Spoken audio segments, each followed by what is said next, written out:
Alright guys, welcome back to Formula 1 News. Mercedes have responded to a relatively disastrous Singapore Grand Prix, saying that yes, Lewis Hamilton was right to feel deeply frustrated about the outcome of the results, but also saying, look, there is some positive steps on the way, major upgrade package on the way for the Austin Grand Prix in a few weeks' time, but it, to be fair, is the same story for basically every other team. Will this give Mercedes a chance to compete for victories again from now to the end of the season? Very much interested in your thoughts in the comments below. Hit the like button if you enjoy. Subscribe if you're new as always. First of all, this is an update on the Madrid Grand Prix. You guys might remember earlier this year, January sometime, we saw this wonderful looking circuit, which is the new Madrid Grand Prix, I think from 2026 onwards. They've signed a 10-year deal with Formula 1 to drive this track around basically an industrial car park slash, retail district. I don't even know what's going on here, but anyway, this is the track.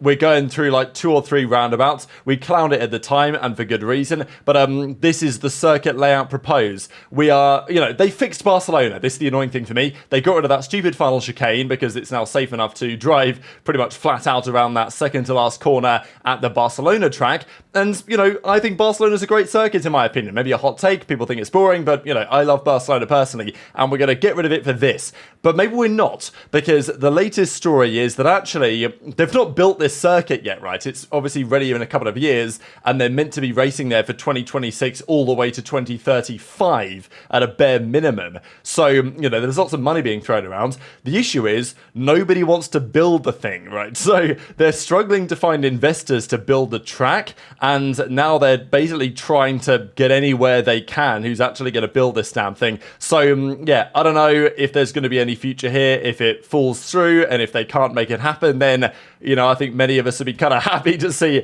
the Madrid Grand Prix not become a thing and it to stay in Barcelona. But, maybe that's just my personal bias speaking, because I actually kind of like that circuit. Couple of things on the drivers. The latest rumor is that Bottas is now the favourite to stay at Sauber. I mean, there's only a couple of seats left to be filled. We are pretty damn sure that Lawson is getting the drive at RB. The question is he getting the drive now, or is he getting the drive at the start of next season? Then it's the Audi seat. We've got Colapinto, we've got Bortoleto, among potentially others, but apparently Bottas is going to keep that drive. So it is going to be an interesting couple of weeks though, right? Because Bottas, I want to have him on the grid, but not going to lie, I also want Colapinto on the grid, and there's only so many seats to go around. So yeah, it seems like his potential replacement is breathing down his neck, and of course, the unfortunate thing is for Bottas that if he does stay there, he's only going to get a 1-year deal, and next year, is the car going to be any better than this year? Probably not, right? Let's be honest. So if it is, then fine,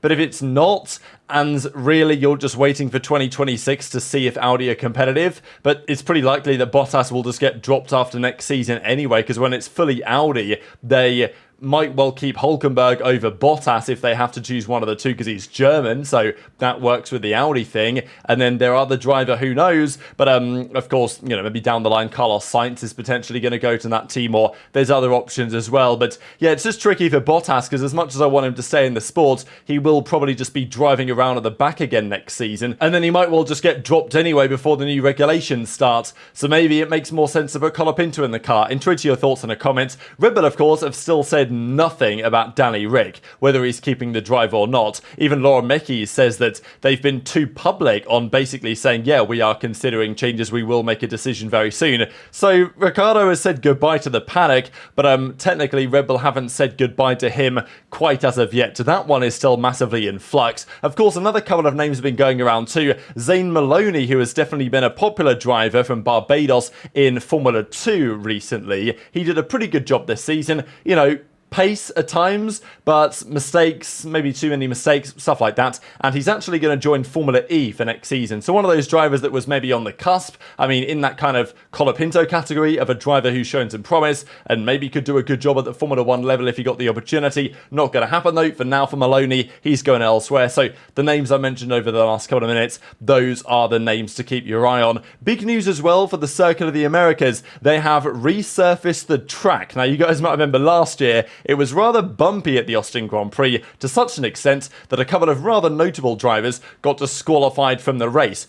In some sense, fortunately for Mercedes, as much as it was disastrous for Mercedes, Hamilton getting disqualified on some level covered up their strategy disaster class that race, where they effectively gifted Max the win. But Hamilton and then Leclerc were disqualified because their floor plank had worn like a millimetre more than it should have done. The interesting thing, of course, about that is that they did random checks on Hamilton and Leclerc's cars, but of course their teammates, Russell and Sainz, who you would also imagine potentially had the same setup and therefore potentially had the same impact on their floor wear, which was too high, they didn't get looked at and therefore they maybe got away with it, maybe it was fine, but definitely questionable decision making from the FIA. I remember talking about last year, but this year resurfacing the track, fewer bumps on the circuit, so with any luck that won't be too much of an issue for the drivers and the teams, and we don't have to worry after the race is over whether some of the top drivers and the podium finishes are going to get disqualified. Of course, this time last year it was a rather different situation. Actually, it was a couple of days ago now that Red Bull secured last year's Constructors' Championship with 6 races still to go. This year it's a rather different story. McLaren are the heavy favourites, and of course Ferrari can definitely overtake Red Bull. And it would be interesting if you're Max, if you're Christian Horner and you're Max, you might be wondering, well, it's kind of interesting because Max is probably going to win this year's drivers, but yet for 2026, shall we say, if Red Bull come third in this championship, they actually get quite significantly more testing time, even if they win the drivers. So there is that kind of part to play potentially in Verstappen's decision making when it comes down to whether he's going to stay on this organisation or whether he's going to go. But of course, right now, the McLaren is the class of the field and absolutely remains the car to beat over the upcoming rounds. Lando needs to gain nearly 9 points a weekend on Max, and he's only done that on like one of the last 10 weekends. So, you know, he needs a big weekends to come in Austin. He needed it in Singapore. He delivered in Singapore. He wasn't especially convincing, but he did deliver in Singapore what was required. But Max did such a good job to get second that his championship lead survives relatively healthily for now. One of the big questions, though, we'll see in a second here from Mercedes, what upgrades do you bring to Austin? Because Red Bull have a raft of upgrades they are meant to be bringing. They are giving it all the blazes, Red Bull, on how good these upgrades are going to be. Helmut Marko says, well, you know, we're going to have to struggle through Singapore, we're going to have to struggle through Baku, which at times they did, and then Austin's going to arrive, it's going to be fireworks. Then again, though, we look at Red Bull, we hear them talking about correlation issues between the simulator and real life. We know that if you try and add too much downforce to these cars, you start to get into the realms of balance problems and bouncing through the corners. That's what Ferrari suffered with earlier in the year. That's what Mercedes suffered with their floor that they introduced in Spa. They then got rid of it. They won that weekend and they haven't won since then. So just because Red Bull, Mercedes and these other teams are saying they've got upgrades in the works, whether they actually work or not, and you know how close we are to the theoretical performance ceiling of these cars is a question. But of course what we saw in Singapore is that Norris was at times nearly a second a lap faster than Verstappen. So clearly the performance ceiling is still above where Red Bull and Mercedes are, possibly quite substantially so because of what we see in terms of the consistency of this MCL 38. So they do have upgrades planned for McLaren. I guess the question for them is they might bring them to the weekends. Do they try them? Do they not try them? Do they see where Red Bull are before they bolt them on? It's a tricky one to decide, isn't it? Because I guess for McLaren, you know that your car is very good as it stands out of the box, basically. So you can plonk that car on the track and it's going to do a good job. If I'm McLaren, I probably do bring upgrades because, you know, you've got to try and see if they work or not to ensure whether you are getting to the limit or not. What about for next year? Whether, you know, what kind of direction development you can take. So I think if you're McLaren, you have to bring what you've prepared to the Austin Grand Prix. And then if it turns out that it either works or doesn't work, and maybe if it turns out that the other teams are having struggles with their upgrades, you can maybe relatively safely revert to the older version if you need to and still be confident you're going to have a race-winning car potentially in the right hands. So that might be some of the questions they're thinking about right now, of course, but the Drivers' Championship is as follows. Max is up here, Checo's down here. Different story, of course, to last year. And if we look at the Constructors real quick, so, you know, it is getting away from Ferrari a little in terms of like winning the Constructors, but Red Bull are on, what is this, 475 between Max and Checo, and the Ferrari boys are, of course, on 435. So, you know, a 40-point swing for Ferrari to overtake Red Bull, that doesn't seem out of the realms of possibility either. So, interesting developments. Of course, the drivers are still alive, but it is an uphill battle now for Lando. If you look at this, though, points scored since the summer break. Norris has scored 80, Piastri 70, Leclerc 68, and then Verstappen, of course, at 54, Perez at 13. That just goes to show how, you know, Max is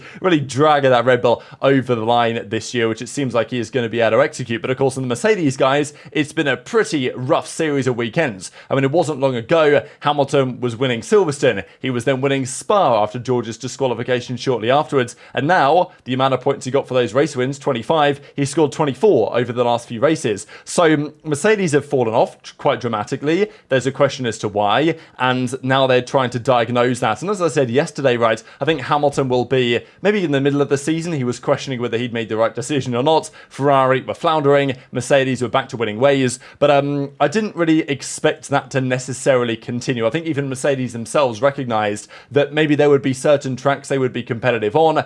Austin has historically been a good one for them. They will be confident their car will go well there. Brazil, another one. I think those are the tracks that Mercedes will feel like they could be in contention for victories and at the very minimum for podiums. But apart from that, their car still has weaknesses, and James Allison actually goes into that in a bit of detail here. So I wanted to share a couple of things. Of course, one thing he did make very clear was the strategy mistake, right? Of course, he mentioned the 350th Grand Prix that Hamilton raced this past weekend. So, you know, obviously incredibly impressive, especially to reach that milestone with Mercedes where he's been for such a long time now. But of course, it's all coming to an end, and maybe part of the reason why is that Hamilton's kind of frustrated with the way that things have gone at Mercedes over the last couple of years. Hamilton was reportedly angry and frustrated before the Singapore Grand Prix over the mistake that was made on starting him on the soft tyre, basically. And even Allison says, and the thing is, Hamilton apparently said, I mean, he said in a press conference yesterday, not like an official one, but he mentioned to the public, anyway, and to the media, that he fought against this. He wanted them to start on the mediums, and they told him, no, you're starting on the softs, Lewis. And as Allison says, we shouldn't have done that. If I could turn back time, would do so, start on the mediums. The feeling was that they might be able to jump one or two drivers and go deep into the race. And Allison mentioned how often in Singapore the pace kind of picks up slowly over time, whereas this time around the pace was pretty relentless from early on, so the soft tyres weren't going to be able to last in the way they thought they might. So just a bit of an error there. But the positive, I guess, for Mercedes is they've got a bit of time off now to figure out these upgrades, work on a couple of things, and bring what Allison calls a pretty substantial set of new clothes to the Austin Grand Prix. Well, I think like the rest of us, they're feeling fed up that the car was not particularly competitive in race trim. It was okay in quali, but not in race trim. We suffered again from a thing that has been problematic for us, which is on softer rubber at tracks where tyre temperature is at a premium, where it's very easy to overheat. We lose relative competitiveness, and Singapore is at the extreme end of that experience, and it was quite a difficult thing for them to manage. And to add insult to injury, 30 degrees air temperature, 70% relative humidity. It was very, very, very hot in the car, and at the end of the race, both of them feeling that.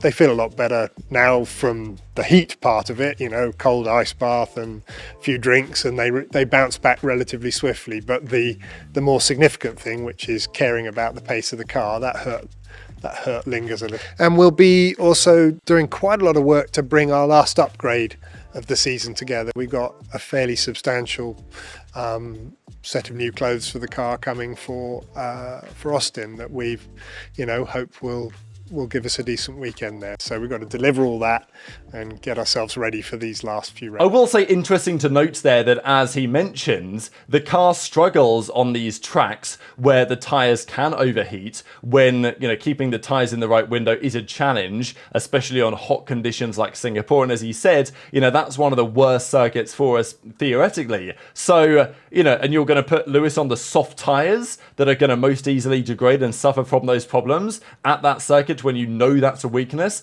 Like, that's what doesn't really add up to me in terms of why Mercedes made that decision, especially because they had a brand new set of mediums for Hamilton if they wanted to use it. But as Allison says, the guys are feeling fed up, the team's feeling fed up, we've got to turn the things around fast, right? So the upgrade will arrive, as he said, substantial set of new clothes coming for the car, floor, whatever, we'll see. I'm sure there's going to be a numerous set of new pieces. But also, McLaren and Red Bull especially, they are fighting hard. I mean, last season, Red Bull was so comfortable in so many ways, they could afford to just, call it a day, not bring any upgrades, save everything, which didn't always work, but, save their plans for the RB20, of course, and other teams were still bringing upgrades to try and win a race, which never really materialized anyway last year, apart from Ferrari at Singapore. This year, Red Bull and McLaren are still very much in a title fight, so it's not like Mercedes are going to bring upgrades and have them all their own way. Like, there will be other upgrades for other teams too, but historically, the upgrades that Mercedes bring to tracks like Austin do tend to work, but the question is, it's a relative game. What will Ferrari do is another question. They, I think, brought their new front wing to Singapore earlier than they at least planned it to, and it was looking really good on the Friday, and on the Sunday the Ferraris were fast as well, but the Saturday let them down, whereas in many ways it was the other way around for Mercedes. They looked not so good on the Friday, put it together Saturday, and then kind of fell off on Sunday again, but it was still enough to finish generally ahead of the Ferraris, just because of the importance of qualifying and track position around this circuit. Question for you guys, is it going to work? Are Mercedes going to have another opportunity to win a race from now to the end of the year? They won 3 in the success of 4 weekends. Austria, which was very lucky because Max and Lando collided. So in many respects, on the vast majority of weekends, it's been a pretty similar story, hasn't it, right? Like in Austria, Max and Lando were up the road, and then George was like, 15 seconds back or something like that anyway. And that's been a pretty consistent trend this year, to be honest, with where that performance is. Silverstone was a chaotic race and Hamilton drove masterfully to win. Spa, they just had loads of pace, and I think the other teams probably didn't set things up especially well. But outside of that, the W15 has been more consistent than it was at the start of the year, but it's still just not overall fast enough and has its weaknesses as a car. So I'm thinking Austin, and I'm thinking Brazil, maybe Mexico, but apart from that, and Qatar I think is going to be a challenge, Abu Dhabi is going to be a challenge based on the characteristics that Allison describes here. And then Las Vegas is a very interesting circuit, but not one that I'm expecting the Mercedes to be a rocket ship at, although I will say their straight line speed this season has been significantly better than it has been for arguably the last couple of years. But yeah, have a look at this, by the way. Red Bull have scored only the 3rd most points since Miami. McLaren have scored by far the most. Ferrari have outscored Red Bull over the last many rounds, but as it stands, it's not necessarily quite enough to get over the line. Just one final thing to mention for you guys. Lance Stroll has set a new record here in Formula 1. I'm pretty sure this weekend, because this was data from F1 Stats Guru before the Championship Sunday, when the race day was. Lance Stroll has had now 161 Grand Prix starts without a fastest lap. Kind of a strange statistic, but it's nonetheless quite an interesting one. Of basically every other driver that started this many Grand Prix have at least had a fastest lap at some point. Most drivers on the grid today that have started kind of this many rounds, have been in the sport for 5+ years, they have scored a fastest lap at some point, but Stroll actually never has, and the record was held by Johnny Herbert, Martin Brundle at 158, Olivier Panis also here, and also Ocon is also on this list. So it's kind of interesting, isn't it? Like, I wouldn't really have necessarily guessed that. I guess it makes sense, but Stroll nor Ocon have ever scored fastest laps in their careers so far, and if it doesn't happen soon, then, Ocon and Stroll will be number 1, number 2 of all time in Formula 1. But very much interested in your thoughts in the comments below. Hit the like button if you enjoyed. Subscribe if you're new. Take care. And I'll see you next time.